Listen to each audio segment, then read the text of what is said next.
One of the things that held me back from pursuing my dreams for many years was fear of failure, and the lack of self-confidence that I needed to overcome that fear. It's something we all face, to some degree, I think. The key question: how do you overcome that fear? By working on your self-confidence and self-esteem. Without really thinking of it in those terms, that's what I've been doing over the years, and that's what helped me finally overcome my fears, and finally pursue my dreams. Below, I outline 8 things that will help you do that. None of them is revolutionary, none of them will do it all by themselves. The list certainly isn't comprehensive. These are just some of my favorite things, stuff that's worked for me. 1. Groom yourself. This seems like such an obvious one, but it's amazing how much of a difference a shower and a shave can make in your feelings of self-confidence and for your self-image. There have been days when I turned my mood around completely with this one little thing. 2. Dress nicely. A corollary of the first item above: if you dress nicely, you'll feel good about yourself. You'll feel successful and presentable and ready to tackle the world.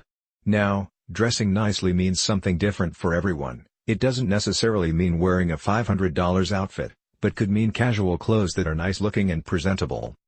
3. Photoshop your self-image. Our self-image means so much to us, more than we often realize. We have a mental picture of ourselves, and it determines how confident we are in ourselves.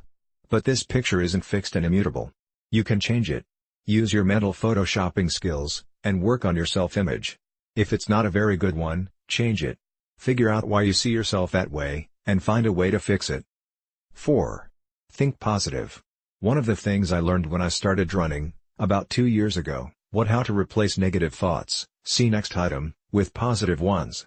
How I can actually change my thoughts, and by doing so make great things happen. With this tiny little skill, I was able to train for and run a marathon within a year.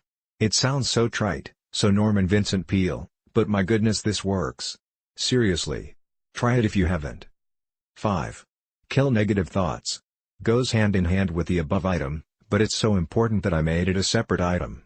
You have to learn to be aware of your self-talk, the thoughts you have about yourself and what you're doing.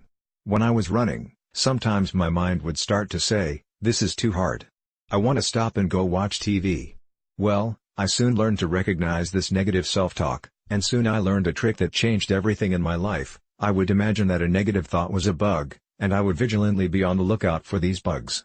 When I caught one, I would stomp on it, mentally of course, and squash it. Kill it dead. Then replace it with a positive one. Come on, I can do this. Only 1 mile left. 6. Get to know yourself.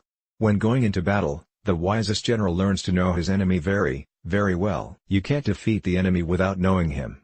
And when you're trying to overcome a negative self-image and replace it with self-confidence, your enemy is yourself. Get to know yourself well. Start listening to your thoughts. Start writing a journal about yourself, and about the thoughts you have about yourself, and analyzing why you have such negative thoughts. And then think about the good things about yourself, the things you can do well, the things you like. Start thinking about your limitations, and whether they're real limitations or just ones you've allowed to be placed there, artificially. Dig deep within yourself, and you'll come out, eventually, with even greater self-confidence. 7. Act positive. More than just thinking positive, you have to put it into action. Action, actually, is the key to developing self-confidence. It's one thing to learn to think positive, but when you start acting on it, you change yourself, one action at a time. You are what you do, and so if you change what you do, you change what you are. Act in a positive way, take action instead of telling yourself you can't. Be positive. Talk to people in a positive way, put energy into your actions. You'll soon start to notice a difference. 8. Be kind and generous. Oh, so corny. If this is too corny for you, move on. But for the rest of you, know that being kind to others, and generous with yourself and your time and what you have, is a tremendous way to improve your self-image. You act in accordance with the golden rule, and you start to feel good about yourself, and to think that you are a good person.